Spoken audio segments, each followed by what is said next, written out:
நான் தனிப்பட்ட முறையில நான் தியானம் பண்ணும் பொழுது என் புருவத்து மத்தியில ஒரு நல்ல ஒளி, சின்னதா ஒரு ஒளி என் புருவத்து மத்தியில இருந்தது. அந்த ஒளியை பார்த்ததும் எனக்கு ரொம்ப பேரானந்தமா சந்தோஷமா இருந்தது.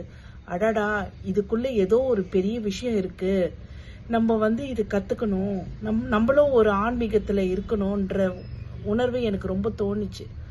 சரின்ட்டு அப்புறம் தான் நான் குருதேவா கிட்ட மறுநாள் நான் கால் பண்ணி சொன்னேன். குருதேவா, எனக்கு இந்த மாதிரி ஒரு ஒளி தெரிஞ்சது சின்னதா என்னாரு. சரிம்மா, நான் உக்காடுறேம்மா, நான் தீட்சை கொடுக்குறேன்னாரு. சரி, எனக்கு தீட்சை கொடுத்தோன்னே அந்த உடம்புக்குள்ள எனக்கு அந்த அதிர்வு தோணுச்சு பாருங்க. அது இன்ன வரைக்கும் என்னால் மறக்க முடியல. அவ்வளோ பெரிய பேரானந்தமா இருந்துச்சு எனக்கு. முதல்ல அவர் கொடுத்த அந்த தீட்சை.